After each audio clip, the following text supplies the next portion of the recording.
Question. On October 1st, 2024, Mark Rutte officially assumed the role of NATO Secretary General. Does the Foreign Ministry anticipate any changes in the alliance's stance on dialogue with Russia in light of this? Maria Zakharova. In this case, it merely represents a reconfiguration of the components of Western aggressive philosophy. The influence of the NATO Secretary General is quite limited. He is typically surrounded by deputies from the United States and Britain, creating a closely knit circle. Decisions made by the alliance are not solely his to make. He merely articulates them and engages in activities on behalf of the organization under the auspices of Washington while discussing NATO solidarity. Regarding Mark Rutte as Prime Minister of the Netherlands, he demonstrated a strong alignment with Atlanticist and Russophobic sentiments, which likely contributed to his selection as Secretary General of the North Atlantic Alliance. He is seen as a reliable Russophobe, and there is little doubt he will maintain his anti-Russia stance in this new role. We can anticipate even more anti-Russia rhetoric, with no signs of constructive actions. The alliance's doctrinal documents suggest that all its current and future activities are focused on confronting Russia. The bloc is increasing its military capabilities near our borders and developing scenarios for potential strikes on our territory. It is leveraging the Kiev regime to deliver what they describe as a strategic defeat on us. There is no evidence of dialogue or attempts by NATO to find solutions to address crisis situations, and we do not foresee any prospects for such engagement in the future. Question. Following the violent suppression of mass-scale protests by the indigenous population in New Caledonia, the French authorities were compelled last week to resort to force in Martinique, another overseas territory.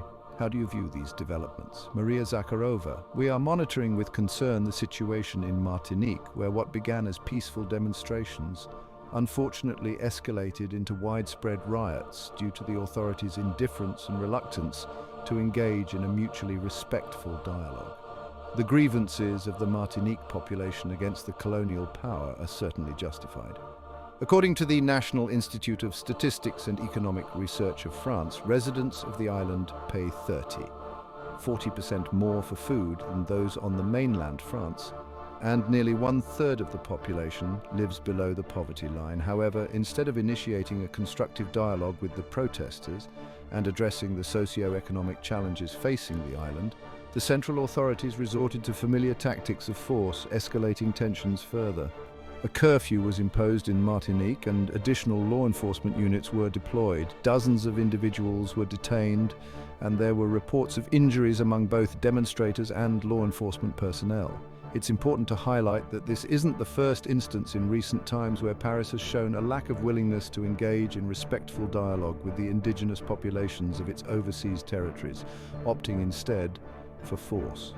In May, protests by thousands of Kanaks, the indigenous people of New Caledonia, were violently suppressed, followed by political repression against the leaders of their national liberation movement. Additionally, in 2023, a highly controversial Operation Wambushu was conducted to forcibly remove Comorian settlers from the island of Mayotte, which France has illegally annexed from the Union of the Comoros. Reports from both the UN Human Rights Council and various human rights organizations have documented the excessive use of force by French law enforcement officers.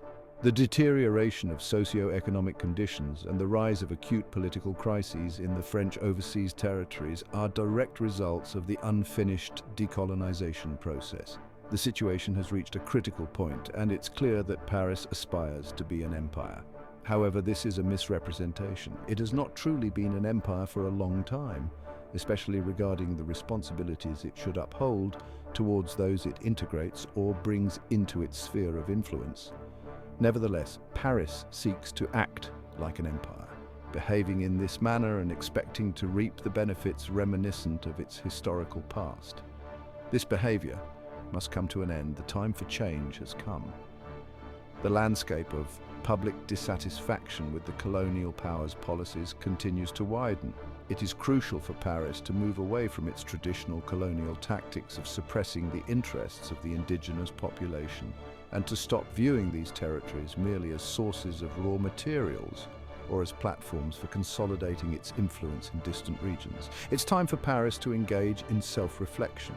While they often lecture others and claim to have the solutions to external problems, it is now time for them to apply this so-called expertise to their own situation. Once they manage to address these lingering imperial tendencies, they can confidently declare the successful completion of their own decolonization process. I have no doubt that the world would respond positively to such a shift. Question: what can you say about the UN Secretariat's response to an incident at the UN headquarters involving VGTRK correspondent Valentin Bogdanov and cameraman Ivan Utkin, who tried to address German Foreign Minister Annalena Baerbock with a question? Maria Zakharova. All of that unfolded right before my eyes. We chose not to comment on it earlier because we expected someone to apologize to Valentin Bogdanov or to shed some light on the German delegation's behavior. To all appearances, we are living in an era of absurdity. Things took a different course. Let me explain how they played out. On September 24th, during the 79th session of the UN General Assembly, VGTRK's New York bureau chief Valentin Bogdanov asked a question to German Foreign Minister Annalena Baerbock on her way to a news conference. It's important to be aware of the place where the Russian reporter tried to pose a question to the German minister. Some might think it was a restricted area or an area that was off-limits to journalists. Or perhaps it was an invasion of Ms. Baerbock's privacy while she was off the work. None of that. Things were exactly the opposite. Everything happened in a designated media area. This wasn't an R&R area reserved for the media or a security checkpoint. It was a place where media representatives do their work as journalists. This member of the German delegation was in that same place as well. The German delegation members attempted to obstruct the Russian television crew as it prepared to do its job. First, they pushed the correspondent aside and then prevented the cameraman from filming the news conference by the German foreign minister. The question Mr. Bogdanov managed to ask concerned prospects for Russia-Ukraine peace talks.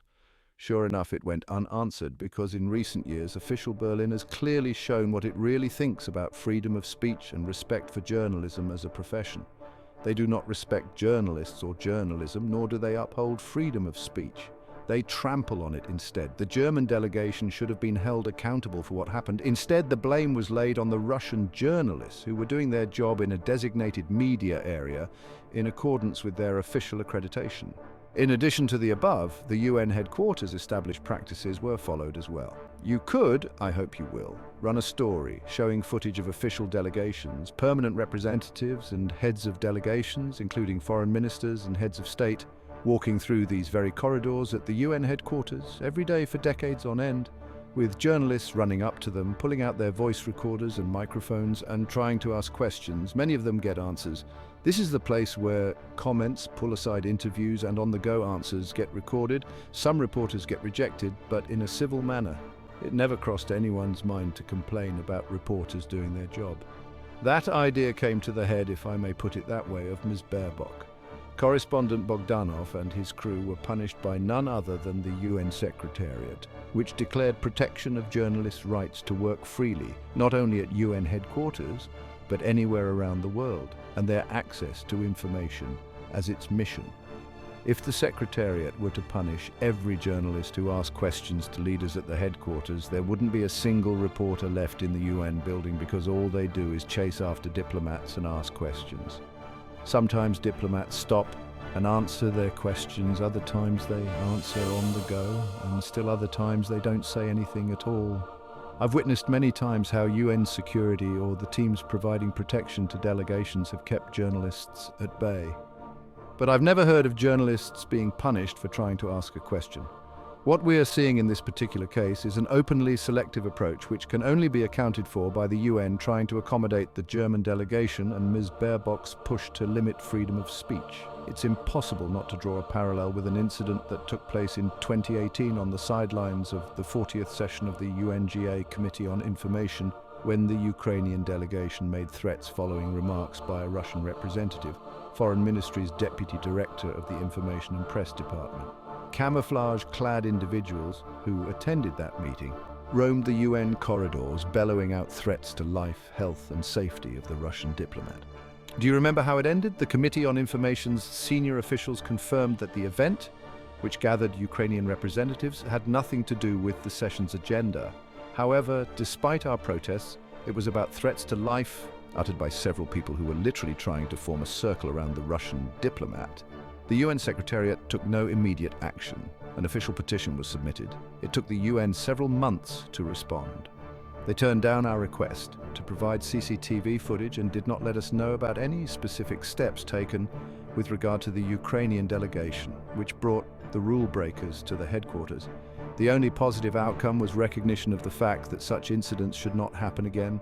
Back then, the UN Secretariat acknowledged that. I'd like to remind you that in the case of VGTRK's New York Bureau Chief Valentin Bogdanov, who had official UN accreditation, it took the Secretariat just a few days to take action.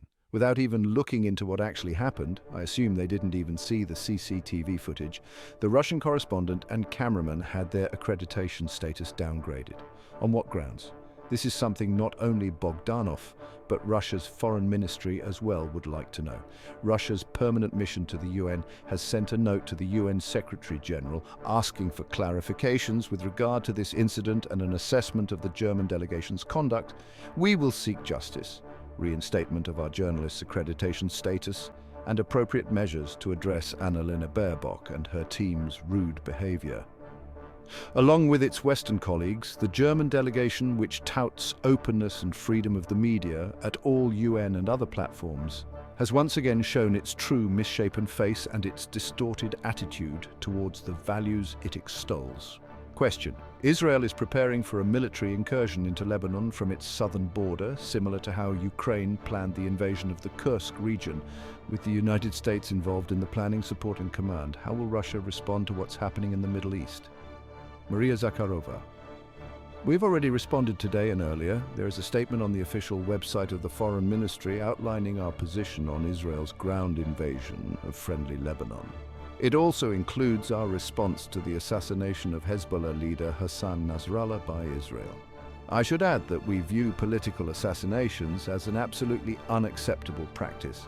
Beyond the moral aspect, it complicates the search for political and diplomatic solutions to the problems, exacerbates confrontation, and leads to the radicalization and escalation of conflicts. Russia's principled position on the situation in the Middle East and potential solutions is well known. I reiterated it today. I also recommend that you watch or read the remarks by Foreign Minister Sergei Lavrov during the UN Security Council meeting on this agenda on September 27th. Resolving this protracted conflict is only possible through political and diplomatic means, relying on the existing international legal framework and regulations. The honest fulfillment of UNSC Resolution 1701/2006 could be key to normalizing the situation specifically in Lebanon. We are doing everything we can. As representatives and heads of the Arab countries' missions in Moscow also agreed today to prevent a catastrophic scenario. Russia maintains contacts with international and regional partners. Our country is active in the UN. Our view of Washington's role in the current Middle East crisis is extremely negative. The United States is a destroyer and a terminator. The United States has every capability to stop this spiral of violence, but instead it prevents the UN Security Council from taking a strong stance in favor of an immediate ceasefire. The United States makes sluggish and counterproductive attempts at mediation, trying to pose as a peacekeeper in the eyes of the Arab world, while in reality deceiving them and siding with extreme atrocities and recklessness from those who advocate for further violence. Question: We would like to ask for your assessment of the trends in the EU countries and how they reflected on the recent elections in Austria. How would you comment on their results? Maria Zakharova. Generally speaking, we are witnessing a crisis of liberal democracies and dictatorships in Europe. This was particularly evident in the results of the elections to Austria's National Council, the lower house of parliament, held on September 29th this year, where the Freedom Party secured an opposition victory supported by nearly one-third of the voters. This reflected a common trend observed in the EU countries. People are starting to support the idea that cooperation in Europe has been destroyed, as Europe cannot be imagined without Russia, even by the way they vote. In fact, we see that they would have made this choice earlier had it not been for the monstrous propaganda based on lies and falsehoods aimed against Russia, against cooperation and cohesion in Europe, against addressing problems by political and diplomatic means. If this had manifested itself earlier, if pro-Western North Atlantic elites had not been interfering and hindering this process endlessly, democratic institutions would not be stalling in Europe. France and Germany show the same trends. The latest elections at the federal and regional levels were won by parties that support the primacy of the national and public interests, advocate a balanced migration policy, and criticize the European bureaucracy, which often acts on orders from overseas. What are the interests of European citizens? They want peaceful coexistence, economic growth, and predictability across the board in the economy, finance, industry, environmental activism, and foreign relations. Our country supported all this to the last and was ready to talk, even despite the staggeringly unfair and later destructive tendencies in the collective West's policy. Let us return to Austria. The triumph of the freedom fighters, who finished first for the first time, in no small measure reflects voter fatigue of the policy pursued by the Austrian government under the EU umbrella, which includes the unconditional support for the Kiev regime and for the anti-Russia sanctions, which harmed their own economy due to the destructive dynamics of the sanctions wars and the severed trade ties with our country. The Austrian people must remember other times when they received fantastic bonuses from interacting with us. They do not understand why they had to give this up. Their politicians are painting a scary picture of the situation in Ukraine, but they forget to say who provoked it, or to explain that the United States and Britain were behind this, pulling the strings of their NATO satellites and then using the Kiev regime. The truth is beginning to filter through now. The Austrian people now see and understand what is going on much better. These trends will continue to gain momentum. Question: would you comment on the airstrike on the residence of the head of the UAE diplomatic mission in Khartoum on September 29th, which caused serious damage to the building, Maria Zakharova? We have already given our assessment. We comment on each case when crimes like this occur. We strongly condemn the attack on the UAE diplomatic facility in Khartoum. We consider any attacks on diplomatic and consular missions and attempts on their inviolability as unacceptable. There is and can be no justification for such actions that violate the basic norms and principles of international law. I would also like to stress that the Russian diplomatic mission in the capital of Sudan was also damaged as a result of the hostilities that began in April 2023. Please do not forget about this. Question: my question concerns discussions about the possible signing of a new strategic offensive arms reduction treaty. Last week, the White House said that it would be ready to start negotiations with Russia on a new start.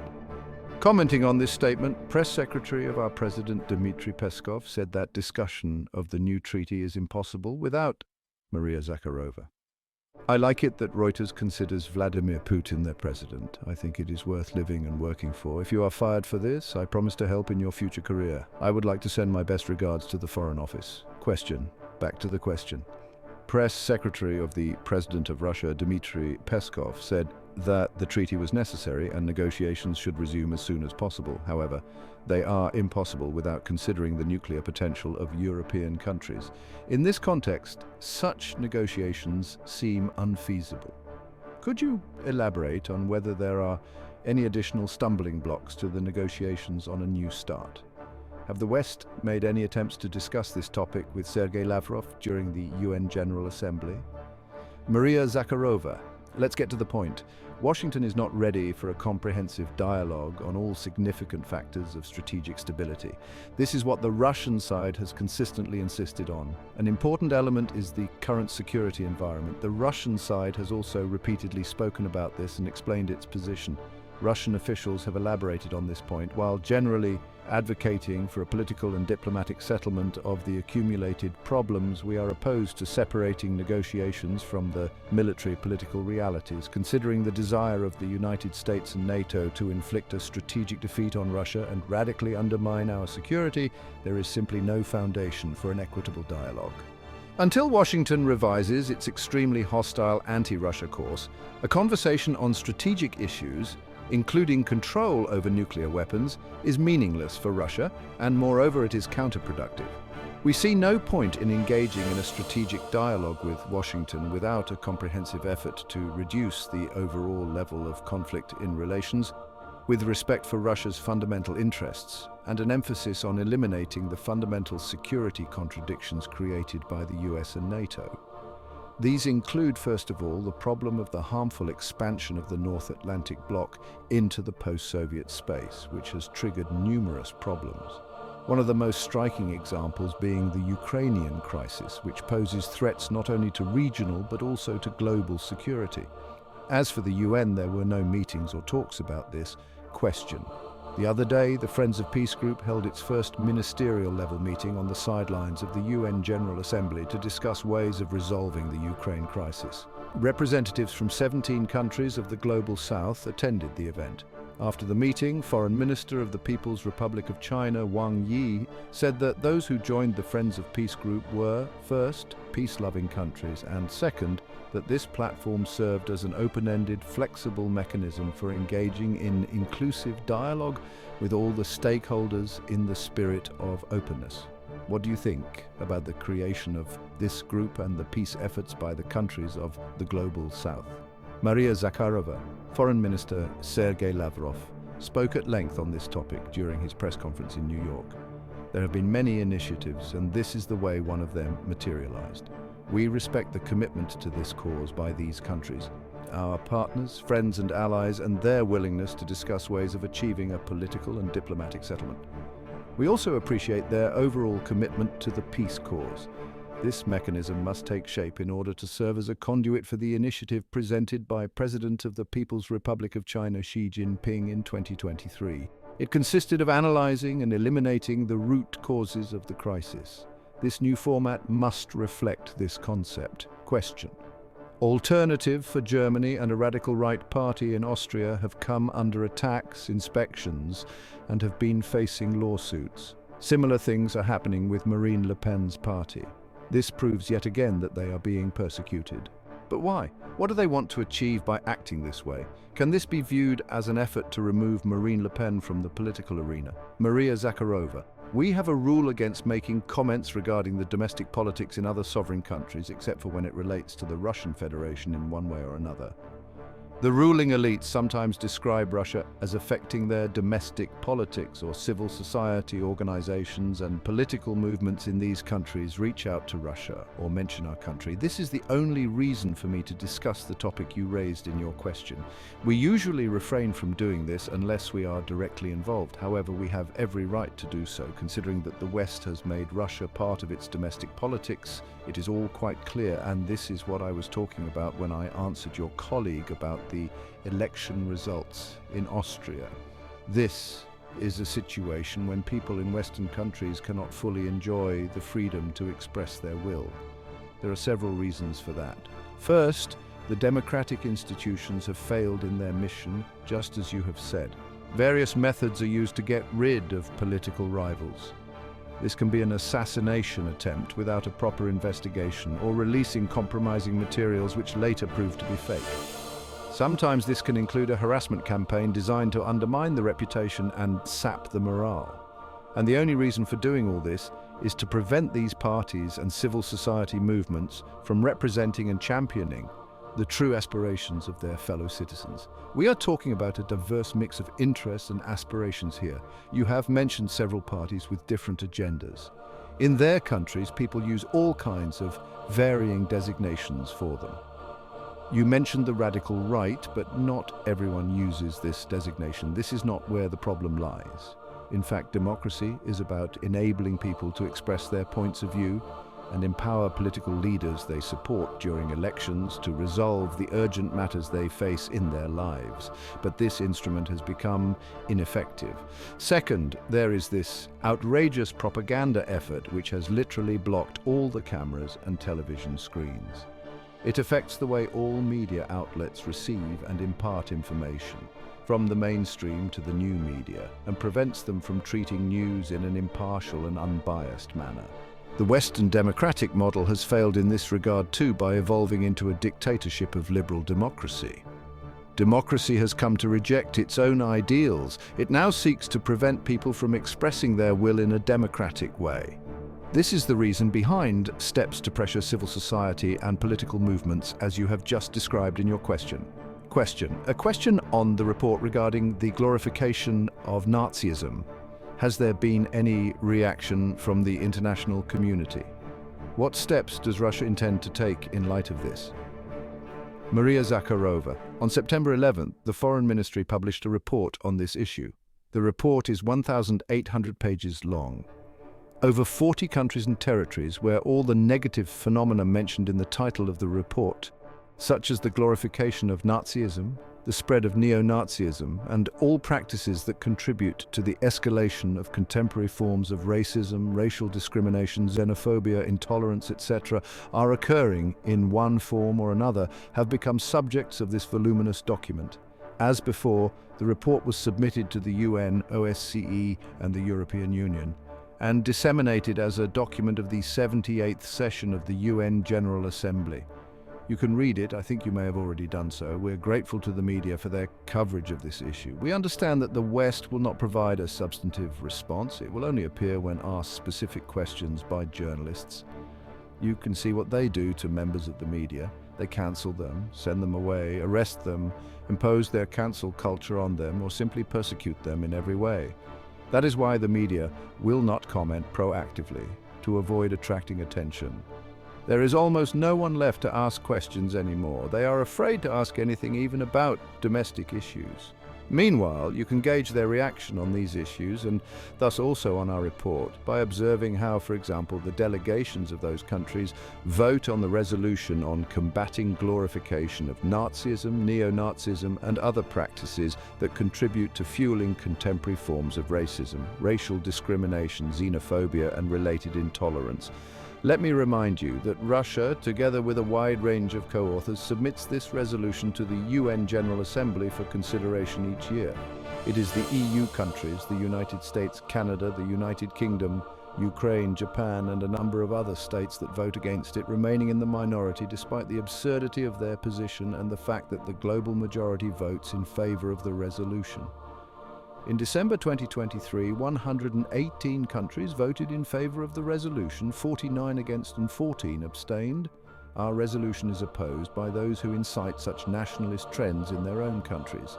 By no means do they explicitly call it support for nationalism. Naturally, they will not admit to the reincarnation of Nazism, racism, etc. In fact, we can see what those concepts include: the glorification of collaborators, demonization of those who fought against Nazism, the reincarnation of symbols, the reprinting of previously banned literature, the use of everything that for many years was considered obscene due to its Nazi connotation, and the complete, absolute suicidal desire of the collective West to rewrite the history of the Second World War and to erase the victory of the Soviet people from it. That's what the Nazis wanted to do. Now the collective West is pursuing the same goals by using different methods. The cancellation of our culture and the infliction of a strategic defeat on us. This is their plan for the East. Then they were eager to cancel us, rewrite, reinterpret, utilize, and, if that proved impossible, destroy. Then it was called the Third Reich's master plan for the East, and now it is NATO's master plan. Question. On September 27th, Serbia's President Aleksandar Vučić said that the Ukraine conflict could drag on for decades with no settlement in view. How would the Russian Foreign Ministry comment on such statements by the Serbian authorities? Maria Zakharova. If Serbian President Aleksandar Vučić were really concerned about this, he would have discussed it with Russian Foreign Minister Sergei Lavrov on the sidelines of the UN General Assembly when both of them were there, and such a statement was made. Question. On September 30th, Josep Borrell, the head of European diplomacy, said in his blog that he urged NATO countries to allow the Ukrainian armed forces to strike Russian airports with Western long-range weapons. In your opinion, why does the politician dare such escalatory statements against the background of Russia's statements about red lines and the unacceptability of such actions? Maria Zakharova. Did he ever speak any differently? He was the main mouthpiece of Russophobic propaganda across the European Union. Just recall his previous statements. Has he mutated in any way? He only got entrenched on the same positions. These are his words about no peace talks, only battlefield. Only in battle should it be determined who is the winner and who is not. That's what he said. Are you surprised that he repeats these dangerous, irresponsible phrases? Josep Borrell has always been the most active instigator of anti-Russian initiatives. He has long since crossed all boundaries as a diplomat, public figure and politician. He's even ceased to be a hawk. He's become some kind of a snake in the grass. I'm not sure he reads or approves everything he writes. I think it's being written for him. He says what's been cooked up for him. This does not absolve him of responsibility, but shows that he has become a talking machine. Josip Borrell absolutely did not ask himself the question he should have asked. On whose behalf does he speak? If he speaks on behalf of the United States, he should have taken a different position. He should have claimed to be the US Secretary of State.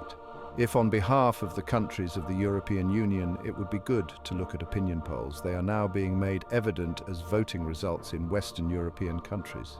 If he had asked himself this question, he would have realized that what he is voicing is propaganda of Anglo-Saxon approaches, which are absolutely contrary to the interests of the countries and peoples of the European Union.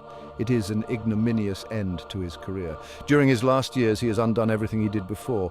I will not judge his entire creative career, but everyone can see that he is ending it ignominiously. Question: do Russia and Belarus, or Russia and the Central Asian countries, maintain a dialogue that focuses on assessments of the Soviet past and the manner school textbooks describe it? Maria Zakharova. Absolutely. However, I wouldn't limit it to textbooks. It covers broader discussions about history and preserving historical memory. This dialogue is ongoing. Many countries have either initiated the rewriting of history themselves or have fallen victim to influences and pressure to that effect.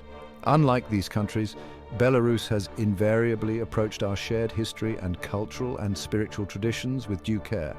Our fraternal nations are bonded by numerous friendly and familial ties, the memory of our heroic ancestors, the common past and a shared future. We are the closest allies and strategic partners. We are part of the Union State.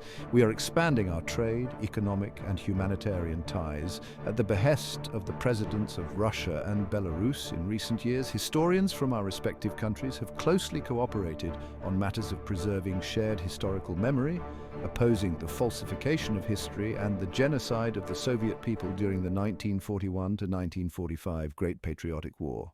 In late January, a joint Russian-Belarusian Commission on History was created, sponsored by the presidential executive offices from both our countries. Their purpose is to coordinate joint efforts to uphold the historical truth, including in study materials. Its working tool, the expert and consultative Russian-Belarusian Council on History, is operational. Several study materials for school children and university students have been put together, including essays on common history, the history of the Great Patriotic War, the history of Belarusian lands and the Belarusian state, and the history of the Union State. We are working as a team to implement war memorial initiatives. Earlier this year, President Vladimir Putin and President Alexander Lukashenko jointly opened a new memorial complex to civilians of the Soviet Union in the Gachina district, Leningrad region, on the occasion of the 80th anniversary of the lifting of the siege of Leningrad. The Union State, through its secretariat, addresses a separate area of work. Dmitry Mezentsev has a special role to play here. Last year alone, he presented a large number of online books, literature and projects, which I believe represents a major contribution to preserving our shared historical memory, which cannot be overestimated. There is an ongoing project titled Major Renovation, Restoration, Reconstruction and Museification of the Brest Fortress structures at the Brest Hero Fortress Memorial Complex. Work is underway on the project titled Creating a Sculptural Composition Monument to the Victorious Soldier for the Historical and Cultural Memorial Complex, northern front of the Kursk Bulge. Much attention is paid to international recognition of the genocide of the peoples of the Soviet Union. Exhibitions, commemorative evenings, concerts, interviews and articles. The Secretariat of the Union State is making ample use of all of that at all levels, using every resource it has at its disposal. In conjunction with our Belarusian friends, we will continue to step up our efforts in preserving history. We are open to a dialogue with everyone willing. Following up on your question, yes, we do have exemplary cooperation with Belarus in this regard. We are open to a dialogue with the constructively minded prospective partners and would welcome historians from other countries joining the Union State's efforts. We have interacted even with those who were reactionary-minded initially. Historical memory is on the list of topics tackled during bilateral contacts conducted by the Foreign Ministry and, of course, at the top level. We work closely with representatives from Central Asian countries. and more. If you follow our briefings, you are aware to what extent we are committed to preserving and promoting historical memory internationally. For us, it is not merely our job, it is our duty. Question: how do you assess the results of the Quad Summit, in particular the proposal to reform the UN Security Council? Maria Zakharova. Today I've already spoken extensively about the narrow format platforms in this region, created under the auspices of Western thought, but I will add a bit more. Each time the events held by this association leave an ambiguous impression, we can see narrow format mechanisms being created within this framework which contradict the regional architecture built around ASEAN, which is wise, thoughtful, effective, pragmatic, and aligned with the interests of the peoples of these countries. ASEAN has been connected with Russia by partner relations for nearly 3 decades now. The actions and steps taken by the Quad often run counter to the established traditions there. The principles of these organizations' separate work in the military and military technical dimensions, as well as in the field of security, objectively contradict the prevailing direction that has emerged today on the Asian landscape, which envisions the progressive formation of a broad, seamless space for peaceful, positive development. This philosophy guides the constructive and creative nature of the activities of associations such as Greater Eurasia, the SCO, and ASEAN. Russia has consistently advocated for a reform of the UN Security Council to adapt this crucial body to today's realities, including the growing trend towards the formation of a multipolar world order without losing its efficiency and while maintaining its effectiveness. Granting the Security Council a more representative and democratic character will be a significant contribution to the efforts aimed at building a fair and sustainable system of international relations. The Quad leaders' statement following the summit in Wilmington, US on September 21st is quite vague regarding the topic of reform. It notes the urgent need to reform the UN Security Council, particularly by expanding both its permanent and non-permanent memberships. It also expresses the intention to allocate permanent seats to African, Asian, and Latin American countries. It is also noteworthy that Japan and India, both aspiring to secure permanent seats on the Security Council, are Quad members, and the 2 other members of the association, the United States and Australia, clearly support not only the ambitions of New Delhi, but also those of Tokyo, as well as Berlin.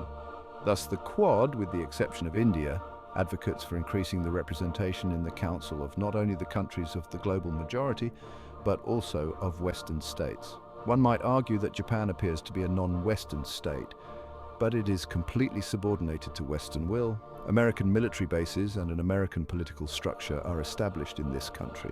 In every sense of the word, the Americans fully control Tokyo. We strongly believe that the task of increasing the effectiveness of the UN Security Council can only be addressed through its expansion, which should be at the expense of representatives of the Global South. We particularly highlight Brazil and India as natural contenders for permanent seats on the Council. Furthermore, we emphasize the need to rectify the historical injustice towards the African continent within the parameters agreed upon by the Africans themselves. There can be no discussion about allocating additional seats, especially permanent ones, to the Westerners. Moreover, a question arises if 3 countries on the UN Security Council are part of the same military bloc with a command and control system, where military and political decisions, which are security issues relevant to the UN Security Council, are made by a single authority, I'm talking about NATO and the United States, then how can each of them be represented in the UN Security Council with their own vote? We understand that they occupy 3 seats and raise 3 hands, but ultimately decisions are largely made for them within Euro-Atlantic institutions, particularly NATO. This is done in such a way that they have no right to change their decision or adopt a different position. They vote in unison on the overwhelming majority of issues, and abstaining from voting is not an option. The Western countries are overrepresented in the Council, especially among its permanent members. Moreover, they maintain an identical, solidary position on almost all key issues on the international agenda. That said, solidarity actually implies autonomy in decision-making, where support is offered for various reasons, but is given independently based on a free choice. Here we see one scandal after another. Representatives of countries attend a NATO event only to learn at the meeting itself what they are to vote for, because the decision has already been made for them. All these decisions are made in Washington or Brussels, at the alliance's headquarters, where the Americans once again have the final say. Therefore, Germany's and Japan's aspirations to secure a permanent seat on this body are absolutely groundless and will not be supported by Russia. This leads to the endless talk of depriving Russia of its right of veto, of revising history, and of recognizing that it has not historically possessed this right. We hear these statements being pushed through the Kiev regime and emerging intermittently from the most aggressive Russophobic factions of NATO members. Our goal is to develop a reform strategy that would be approved by all member states, or at the very least by their overwhelming majority. This means that random deadlines on this complex issue, which is crucial for all of humanity, are unacceptable. Haste is fraught not only with a further decline in the authority of the UN Security Council, but also with a general split among the member states of the organization. Admittedly, the participants in the relevant intergovernmental negotiations that have been taking place in New York since 2009 are still far from reaching a truly universal solution. Against this background, we see no alternative to continuing patient and mutually respectful discussions on this platform, aimed at reconciling positions on all aspects of eventual transformations. The West's statements are absolutely provocative. At the same time, they have a clear goal. They create an atmosphere of toxicity, are propagandistic, and once again throw stones at our country. Question: do you believe that the UN is capable of stopping Israel's aggression? Considering that after the UN General Assembly session ended, Tel Aviv expanded the war to include Lebanon and Yemen. Maria Zakharova: if you are talking about the potential of the United Nations, it is there. The almost year-long unprecedented bloodshed in the Arab-Israeli conflict zone, which is visibly escalating into a large regional war, calls for a decisive and consolidated response from the international community. The UN is the best venue to formulate such a response. A broad consensus has formed, primarily in the General Assembly, in favor of an immediate ceasefire, ensuring safe humanitarian access and restarting the peace process on a generally recognized international legal basis. However, we understand that this process is being blocked. Two countries are opposing the consensus: Israel and the United States. We have repeatedly made it clear that the October 7th, 2023 Hamas attack deserves condemnation. However, a year later, we see that it has essentially become a pretext for collective punishment, not only of millions of Palestinians in Gaza and the West Bank, including East Jerusalem, but now also of Lebanese, Syrians, and Yemenis. Egypt, Jordan, and other countries in the region are exposed to mounting tensions as well. I would like to bring to your attention the initiative taken by the Arab countries, who requested an urgent meeting with Foreign Minister Sergei Lavrov. It took place this morning. They looked struck by horror as they spoke about the ongoing developments, fully aware of where they could take them. This is not about panic or fear, but about their professional analysis of a situation that is fraught with devastating consequences for everyone. Clearly, Israel's actions are pre-planned and involve a series of political assassinations and attacks involving communications and mass air bombings, followed by ground mop-up operations. I'd be remiss not to mention the outrageous statistics on casualties among humanitarian workers and peacekeepers: over 300 people, not to mention tens of thousands of overall casualties. The number of the people impacted by the hostilities has exceeded 100,000. It is impossible to single out humanitarian workers. These are the people who, being fully aware of the risks involved and not being local residents, are still willing to put their lives on the line in order to help someone or save a child or a pregnant woman. Speaking of humanitarian workers, we keep statistics. This is the largest single loss of life in modern history. Once again, we extend our condolences to their families, friends, and colleagues. Speaking of the humanitarian personnel, we express condolences and sympathy for everyone who succumbed to this horrendous tragedy that unfolded before our eyes in recent months. Importantly, the number of dead and injured in Gaza alone is more than double the number of the Ukraine crisis victims over the past 10 years. Is it fair to say these numbers out loud? On a human level, I don't think so. But we are discussing political issues that international organizations and Western countries, primarily the United States, constantly refer to. If people in Ukraine are important to them, other people should matter to them as well. Why don't they see that? The reason the tragedy in the Middle East still continues is common for both Arabs and Israelis, especially the families of hostages. It is the failed policy of the United States, particularly when it comes to securing fundamental rights, including the right to self-determination. Everything fell into oblivion. Everything has fallen into a pit.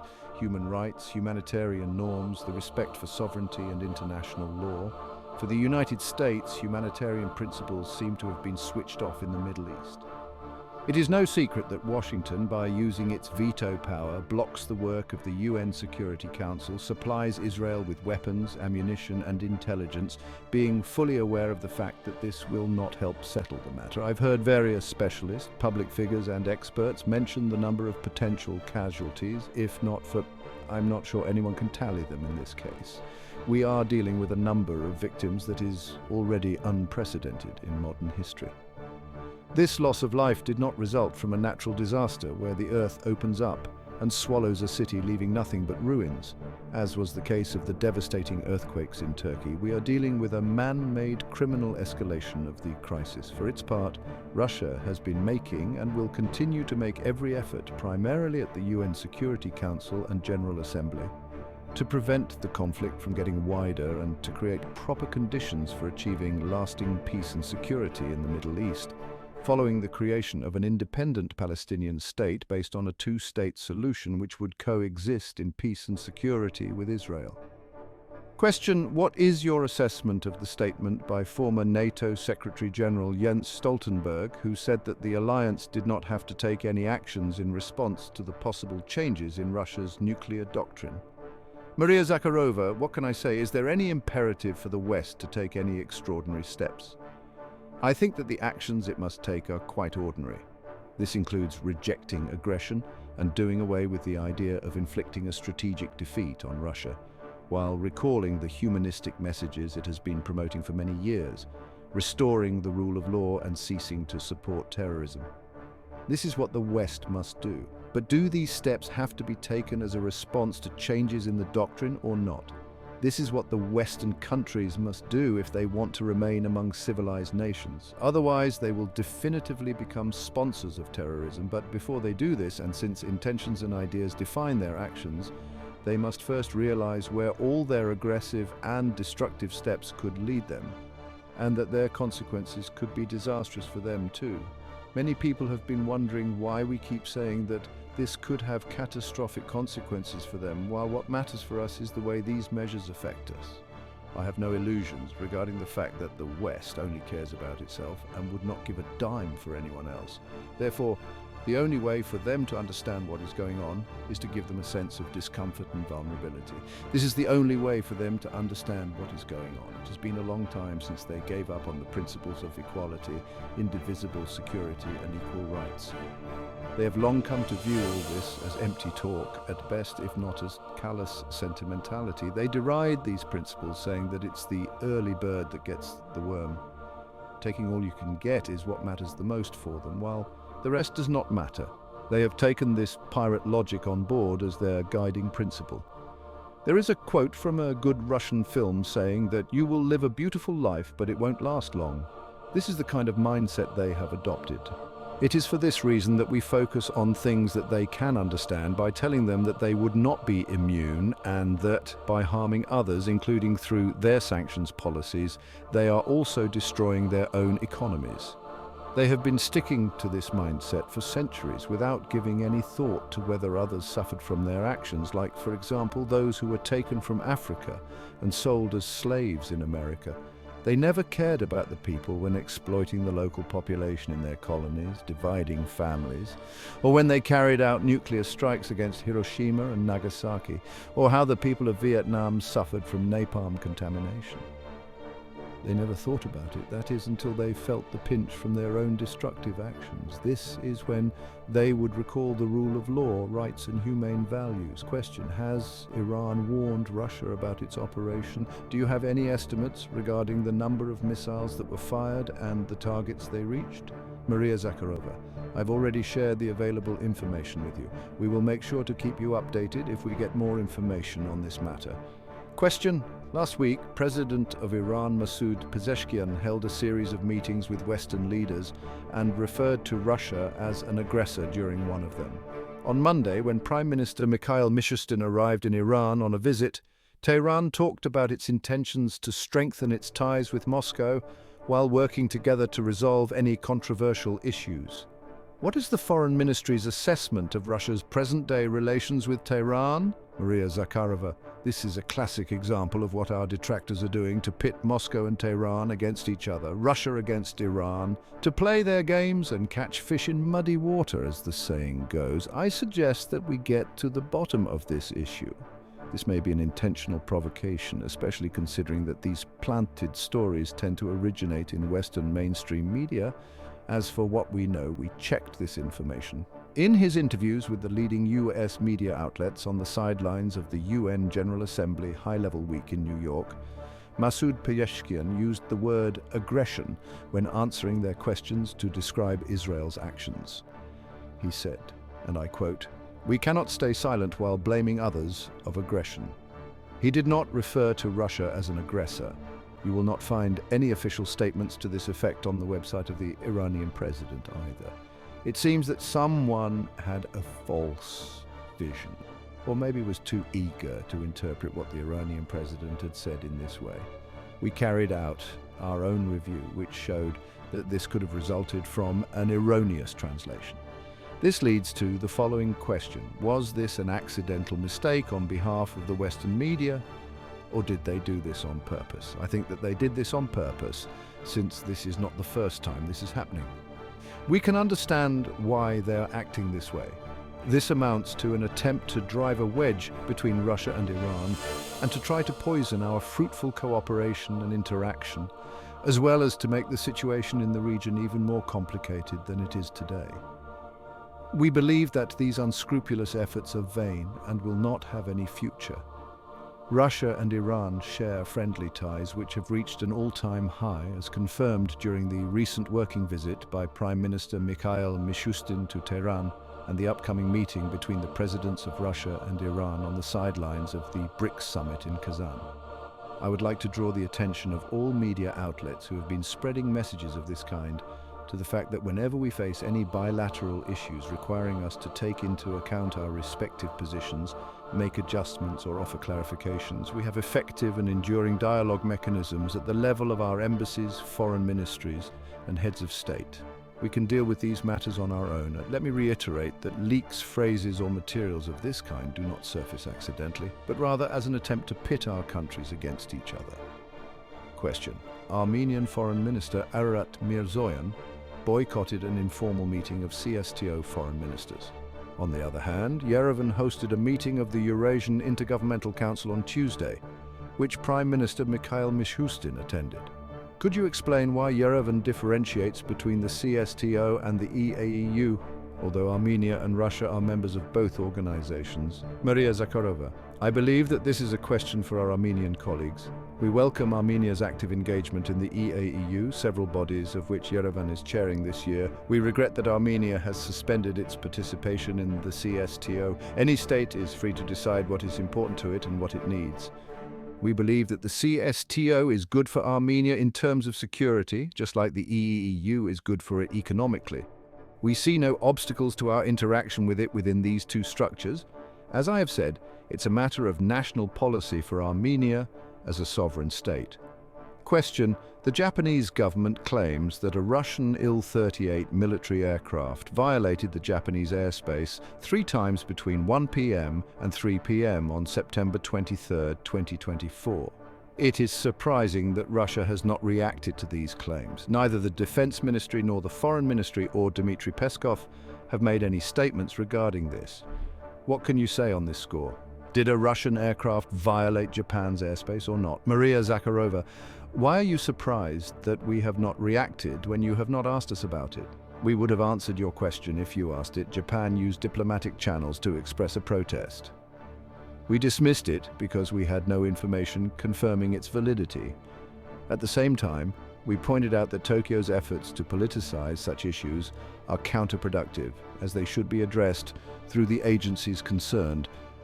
Please ask your questions more often and we will answer them. You can ask any number of questions. Unlike German Foreign Minister Annalena Baerbock, we don't limit the number of questions journalists may ask. Question: a new cabinet was formed in Japan yesterday. The post of Minister for Economic Cooperation with Russia, which was established in 2016, has been abolished.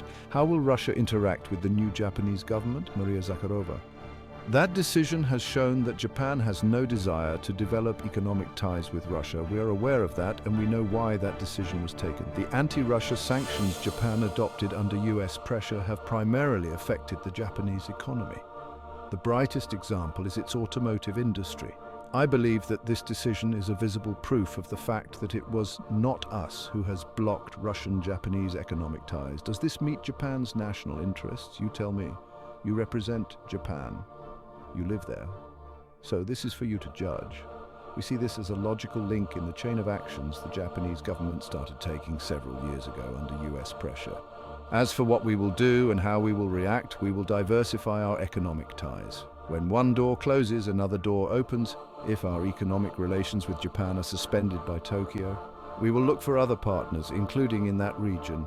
You know, we have already found them. A Chinese business park opened in the Moscow region the other day, and the region's governor, Andrei Vorobyov, spoke about future relations with China at the opening ceremony.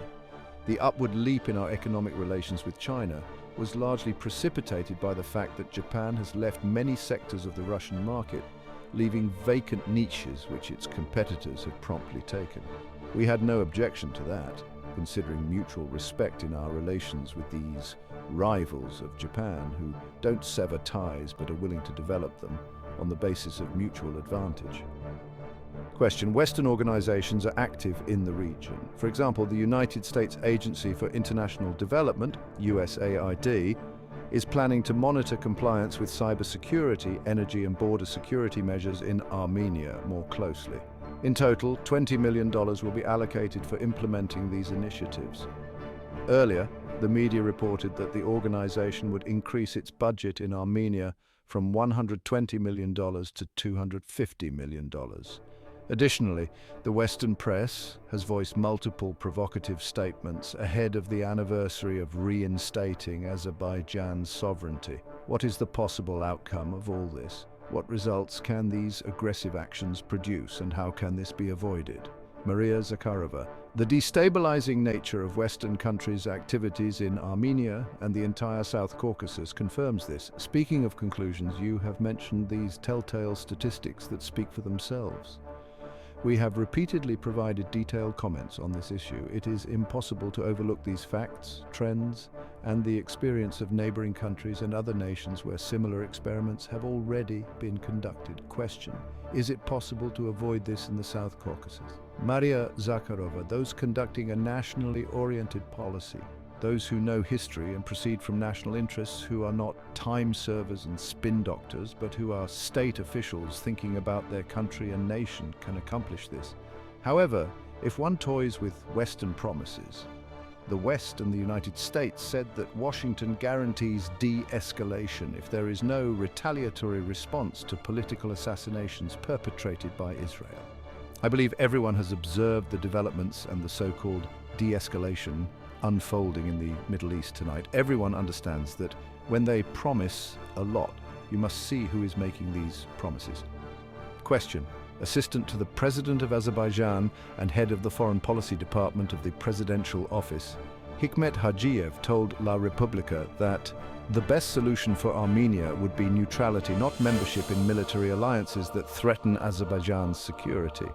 He also said that Armenia's military programs should be responsible and proportionate. How would you comment on this statement? In fact, Baku is making a demand that Yerevan refrain from membership in alliances, including the CSTO, as well as trying to put restrictions on Armenia's steps to ensure its security.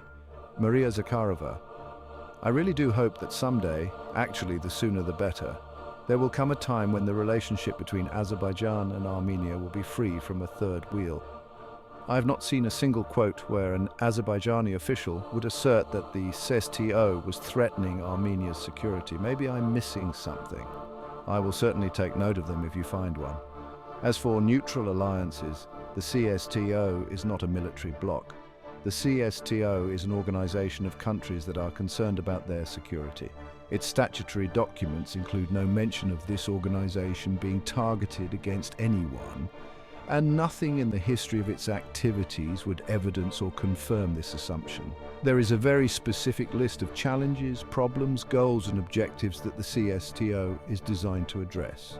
But it is not directed against any country. It is not like NATO, or one of those new structures under the NATO umbrella, brand or franchise. Therefore, this quote in no way applies to the CSTO. As for a more detailed analysis of this statement or the approach of Azerbaijani officials, they have their own diplomats and press secretaries, those who will be happy to comment on this. But the question was addressed to me. It concerns building regional security. My answer is that the statement you quoted, as well as Baku's principled approach, concerns cooperation with military alliances. The West is trying to maneuver Armenia and Azerbaijan towards these alliances by hook or by crook. Not only NATO, which is not even hiding its aggressive plans, but also the European Union, which has adopted militarization as its policy, is doing this. It has already become an integral part of the North Atlantic Alliance. The EU has deployed a civilian observer mission in Armenia while ignoring Baku's repeated complaints. This is not equal interaction, mutually respectful partnership or cooperation. This is an aggressive push for EU interests in a region where the EU does not belong.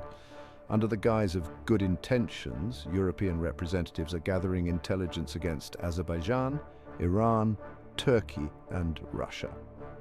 As for military programs, this is up to every sovereign country to decide.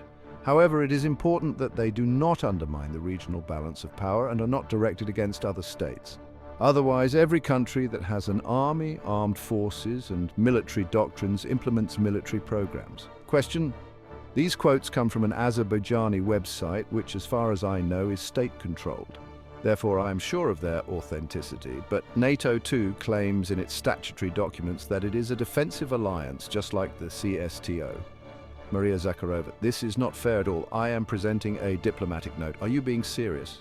Over the past 10 years, NATO has included anti-Russia clauses in every declaration, every statement, from their obsession with inflicting a strategic defeat on us to the endless compulsive fixation on Russia at all times. Seriously, this is an E-Day fix. They cannot go through a day in the public space without Russia.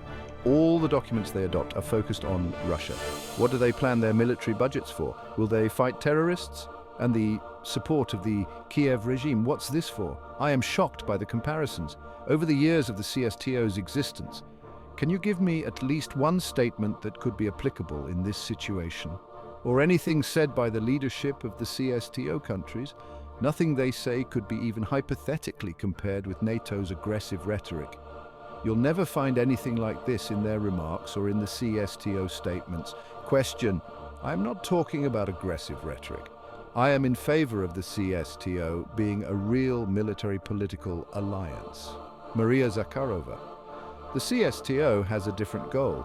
It ensures security, and if you want it to turn into NATO, you had better look at the effects of NATO's actions first. Do you want to have another organization like that?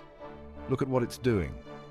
This makes you sound like US Secretary of State Antony Blinken, who says that the world is divided into those who are at the table and those who are on the menu.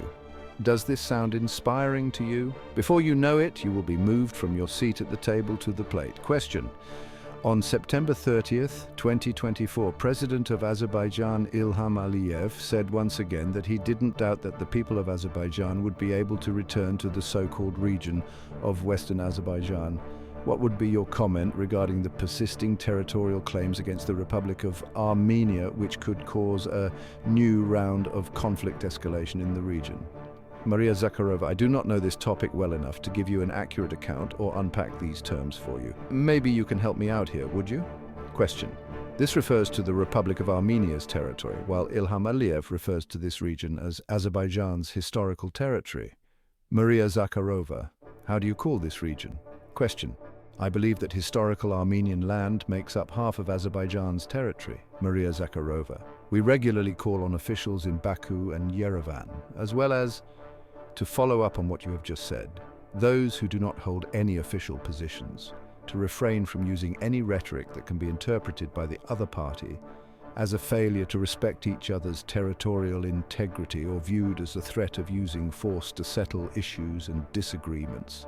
The refugee and IDP issue dominates the agenda for both parties. In this context, we believe that it would be advisable for Baku and Yerevan to step up their humanitarian dialogue in all its aspects, including on preserving cultural, historical and religious heritage sites, ensuring safe and unimpeded mutual access to cemeteries, and searching for persons who went missing during the hostilities. The people of both Azerbaijan and Armenia are eager to address these issues. If there is a need for Russia to contribute to these efforts, we are ready. Question: we are marking 75 years of Russia-China diplomatic relations today. Yesterday, the People's Republic of China marked its 75th anniversary. We were the first country to recognize the newly established Chinese state. In addition to this, during Vladimir Putin's visit to the PRC in May 2024, the two countries signed joint statements on deepening their comprehensive partnership and strategic cooperation, entering a new era. What is the Foreign Ministry's vision for Russia's bilateral relations with China in a new era? Are there any priority domains for developing these relations? Maria Zakharova. I would like to convey my heartfelt greetings to our Chinese friends on the 75th anniversary of the People's Republic of China. I would also like to congratulate everyone involved, especially the Foreign Ministry employees in both Russia and China, as well as the former Foreign Ministry workers on the 75th anniversary of diplomatic relations between our countries. We have planned a whole series of events, and quite a few articles, publications, and collections of works have already appeared in print, covering our bilateral relations in all their aspects. There were also television news, reports and films, and there is much more to come. The statement by Russia's ambassador to China, Igor Morgulov, went viral. In it, he addressed our friends in flawless Chinese to congratulate the friendly Chinese nation and look back at our bilateral relations. I advise all of you to watch this video sequence. It is a true masterpiece. You can find it on the online platforms listed on the website of the Russian Embassy to China. I would also like to draw your attention to Rossiyskaya Gazeta's special edition titled Dikhaniye Kitaya, or China Beat. It includes interviews with Russian officials, Chinese studies experts, and those who have devoted their lives to promoting Russia-China relations. Today, the relations between Russia and China are at their all-time high, and the effort to further reinforce them meets the long-term development goals of the two countries. This is a steady and lasting trend. Moscow and Beijing have developed a mature, stable and self-sufficient relationship of a comprehensive partnership and strategic cooperation. The May 2024 visit by President of Russia Vladimir Putin and the March 2023 visit by President of the People's Republic of China Xi Jinping were their first trips abroad after they were re-elected to their high offices. These mutual visits demonstrated the positive and steady momentum in our bilateral ties, which has been immune to a challenging geopolitical environment. They held talks in an atmosphere of trust to outline detailed plans for developing our relations in a comprehensive manner. The joint statements resulting from these meetings reflect some of the key takeaways from these talks. I would like to highlight several points in this regard. Of course, we will continue working together to further strengthen our political dialogue at all levels, while focusing on the diplomatic engagement at the leaders' level. The two countries are now working hard to prepare for President Xi Jinping's visit to Russia to take part in the Kazan BRICS summit in October. Next year, we plan to organize major joint events to mark the 80th anniversary of the end of World War II. As for our practical cooperation, we will focus on carrying out strategic initiatives dealing with bilateral trade, transport, logistics, finance, energy, agriculture, technology and innovation, industrial cooperation and minerals, defending our legitimate interests by ensuring uninterrupted transactions and settlements, has become central to our efforts against the backdrop of the growing sanctions pressure that comes from the so-called collective West, which has proclaimed a dual containment policy against Russia and China. We will continue expanding our cultural, educational and people-to-people ties, as well as region-to-region relations. President Vladimir Putin and PRC President Xi Jinping resolved to designate 2024 and 2025 as the cross years of culture. This is already the 9th cultural exchange project of this kind for our countries. We will support all kinds of events, from performing arts to exhibition projects and from cinema to folk art. There is also a major interregional aspect here. We intend to perpetuate the positive traditions we have in holding these mutual campaigns for building even stronger bonds of friendship between the people of Russia and China. On the international stage, Russia and China have been acting in tandem and emerged as a major factor of stability. The two countries are committed to do even more to coordinate their actions in order to fast-track the emergence of a democratic multipolar world order with greater justice for all, empowering all countries to have a say on global governance matters, ensuring equal and indivisible security, and rejecting confrontation and conflict. We will continue working on Russia's initiative to build a new Eurasian security architecture, considering the way it resonates with the global security initiative as put forward by China. We will continue to work closely together within multilateral organizations and forums, primarily the United Nations and its Security Council, the SCO, BRICS, the Group of 20, and APEC. We will also join our efforts in making a meaningful contribution to boost efficiency of these multilateral cooperation mechanisms. Russia will assist China during its SCO chairmanship in every possible way, especially since our two countries were the founding members of this organization. Question: as constantly emphasized by President of Russia Vladimir Putin and the Russian Foreign Ministry, and as is shown by the developments, the United States and NATO, its tool, are our major aggressor and geopolitical enemy. Western politicians increasingly often urge NATO to prepare for war with Russia.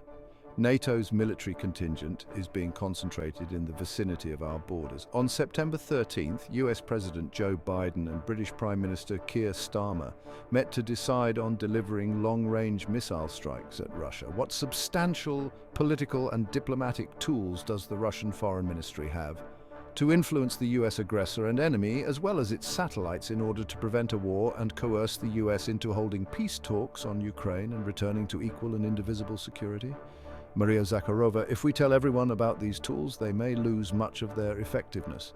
Question: Presidential Executive Order number 702 on providing humanitarian support to individuals sharing Russian traditional, spiritual and moral values of August 19, 2024 makes it incumbent on the Foreign Ministry to render support to foreign citizens wishing to emigrate to Russia because of their disagreement with the anti-family and dehumanizing policies of their governments. On September 17, 2024, the government of Russia established a list of 47 foreign states and territories whose policies clash with Russia's traditional, spiritual and moral values. At the same time, there are vast population groups in foreign states that share the traditional values but are reluctant to leave. Those need support badly. What is the Russian Foreign Ministry doing or planning to do to support these citizens? Some options in this regard include identifying and supporting these population groups and organizations, providing legal, information and financial assistance, holding international forums and conferences, and creating international organizations to uphold traditional values. What aid and assistance can come from the Russian public and independent Russian media outlets abiding by the fundamentals of state policy to preserve and strengthen traditional Russian spiritual and moral values?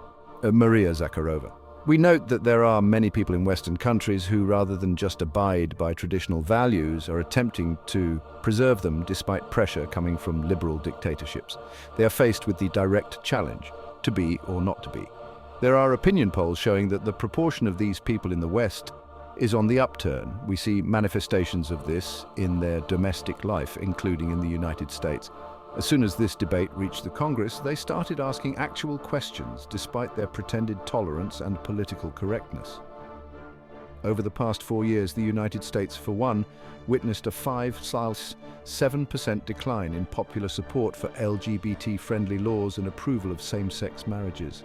Large groups of the population are aware that the ultra-neoliberalism with its transgender deviations is a dead end. Opinion allies form associations to beat off persecution and insist on the need for preserving the traditional family. This is nothing short of passive spectatorship. Rather, it is the beginning of an active work to preserve and protect existential things rather than just value orientations. This is a challenge. We have always stressed, I think a special emphasis must be put on this, that people in the Western countries and possibly elsewhere, where neoliberalism is on the rampage or just getting up steam, would do well to somehow cope on their own. At the same time, we see that many are unable to cope, or they are afraid of being unable to sustain the pressure, or they understand that they have no chances, or they know that they are cornered. Therefore, it is not an end in itself for us to take the steps you have mentioned, namely to adopt the laws, executive orders, and measures to grant Russian citizenship to and help these people to move to the Russian Federation. This is not a competition we must win. It is an available option rather than a priority. We would be happy if the Germans defended their culture in Germany. For our part, we will preserve it and later will tell the rising generations of Germans about Johann Wolfgang von Goethe and Friedrich Schiller. We will tell the Austrians that Mozart is not a confectionery firm making delicious sweets, but a great composer. We will tell the Americans about their cultural achievements. We will show the French some examples of their culture and tell them the difference between Claude Monet and Edouard Manet. We will preserve all this in Russia, a cultural goldmine of our common civilization, but it would be a good thing to see them doing their bit as well. There is an option in this regard. We have communicated relevant instructions on implementing President Vladimir Putin's executive order to our foreign missions. We will do all we can, supporting public organizations and working with civil society and human rights activists. Right now we are working with the legal community because people apply to us for legal advice. We have published a list of lawyers we recommend to all those concerned. They will cooperate, including on this matter as well. Importantly, they must understand that they will lose their countries unless they join these people in their endeavor. They will be erased with a pencil rubber, rewritten, misrepresented. Later they will read that the Vikings and the Musketeers were black just because their requests will fetch this sort of AI-selected replies. Everything will be twisted and distorted. History itself will be distorted, given that it has been repeatedly rewritten. A case in point is the International Russophile Movement, a public organization created with the Foreign Ministry's assistance in 2023. We saw that they sought to preserve the traditional values and supported that. This movement unites representatives of more than 130 countries, including Western states, who share our values. Many of them are not our compatriots, but they have a good knowledge of our country's culture. Some are willing to obtain Russian citizenship, while others seek to uphold values they regard as important in their countries. I also would like to draw your attention to the plan for implementing the fundamentals of the state policy to preserve and strengthen traditional Russian spiritual and moral values for 2024 to 2026. Endorsed by a directive of the Russian government on July 1st of this year, the document envisages many international events with the Russian Foreign Ministry as one of the main agents, but it stands to reason that our value-based work is not confined to the plan alone. We're active in working with the media and NGOs, and we are determined to do better work.